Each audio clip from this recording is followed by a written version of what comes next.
Hello everyone! In this video we're going to take a closer look at the songs, the song UI and the settings we can choose when playing a song in the new Rocksmith Plus beta. Again, this is a beta, so things could and likely will change over time, so don't get too attached to what you see here.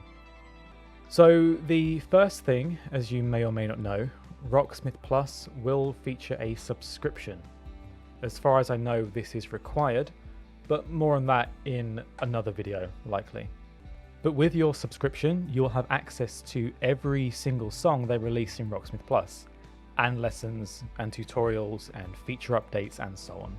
But currently, thanks to this planned subscription licensing structure, we already have a crazy diverse number of songs in the beta. Songs which really would never be seen in Rocksmith 2014, and some in a rhythm game at all. If we take a look at the new arrivals section, we can see what I'm talking about.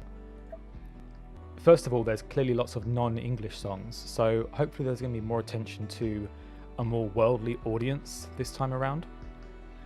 But as far as artists go, we're already seeing ones like Dolly Parton, Leonard Cohen, Johnny Halliday, Lisa Stansfield, Adam Ant, Craig David, more Opeth, even Britney Spears of all people.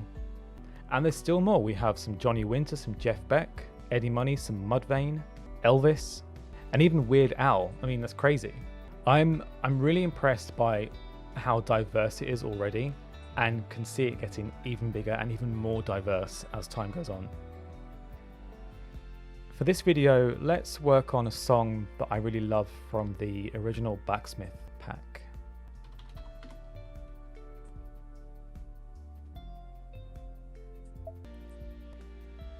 So let's take a look at what we're actually seeing here.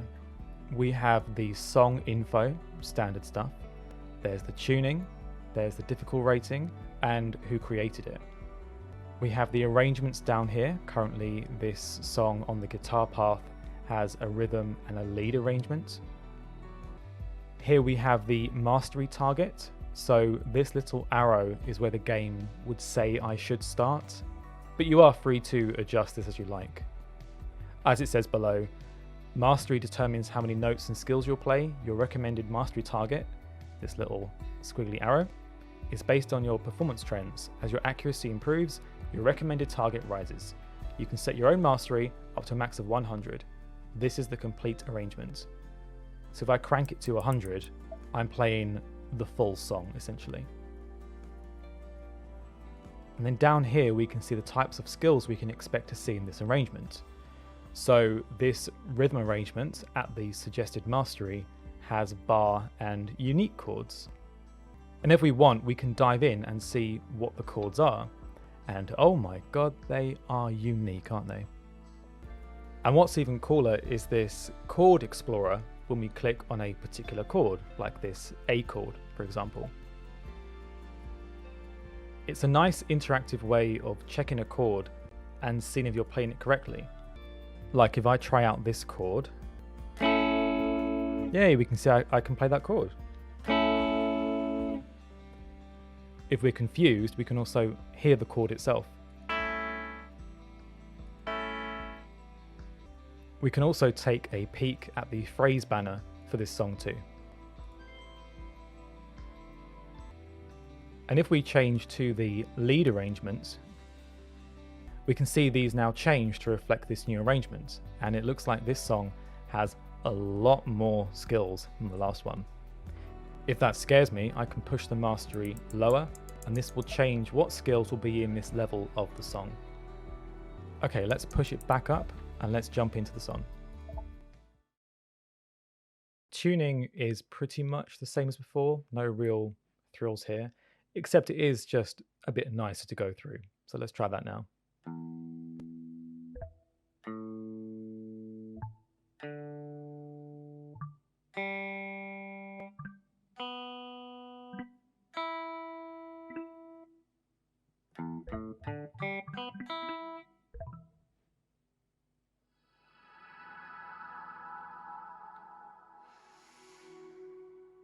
And this is the new note highway. I'll let this song play for a bit just to show you something which I think is pretty nice addition.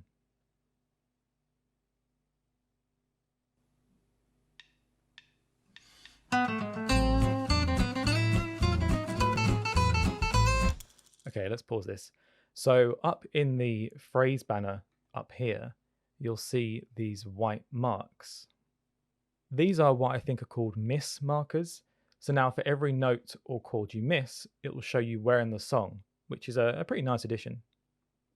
While we're in this pause menu as well, there's a few nice things here too. So we have the tuner over here, good for checking on the fly, and it's quite accurate as well. Down in the lower right, we have these new icons. This arrow one hides parts of the UI.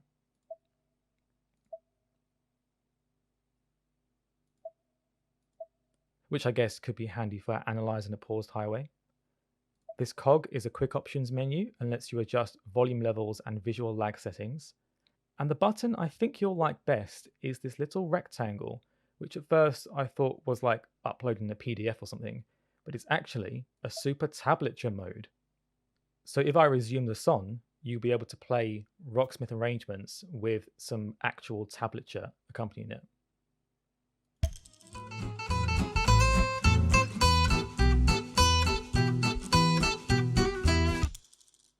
I think that's a really handy feature, which I'm sure many of you are happy to see included. Back in this pause menu, we have this practice preset section, which is essentially like a ready-made riff repeater. You can just click on a preset and it will do what it says. Like this one will slow down the phrase you're in, or this one will play it note by note. Then we have the riff repeater itself. It's pretty customizable here. You can slide the mastery or speed up and down. Have it repeat 1 to 5 times when finished. Change how tolerant you want the game to be. And also turn on note by note manually. But wait, there's more. If we click the More Options button, we have Auto Resume to return to the song after practicing, toggles for misses and the rewind animation. But here we have what's possibly my most favoritist new feature, Midi Playback. What this feature does is mute the song audio and only play sound for the notes in your arrangement.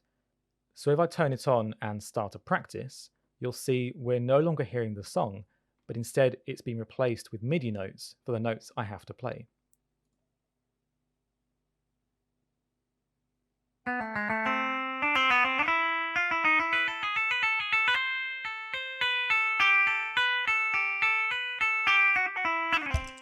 I just think that's such a cool feature that I didn't really realize I wanted, and I can see myself utilizing it so much, especially with bass arrangements where sometimes you can't hear the bass that well in the mix of a song. This way you can essentially isolate what you're meant to be playing and play along to it. What I'll do now is I'll just go through this song quick so I can show you the end result screen.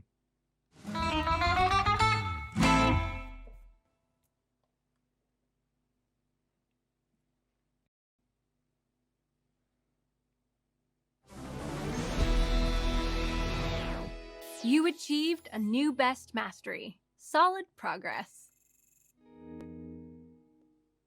Now on this end screen, we can see our longest streak, our accuracy, and our achieved mastery.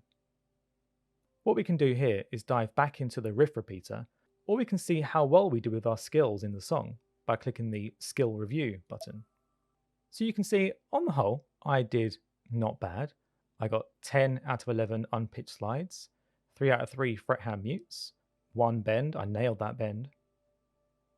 Not so good in the unique chords, but that's fair enough. A nice feature in here is if you forget what a particular skill is, you can click on the icon and get a reminder of what the skill is you're trying to achieve.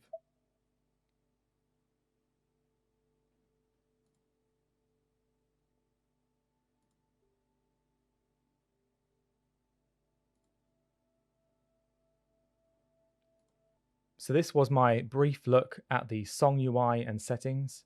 Now, if you don't mind, I'm going to get to playing. See you next time.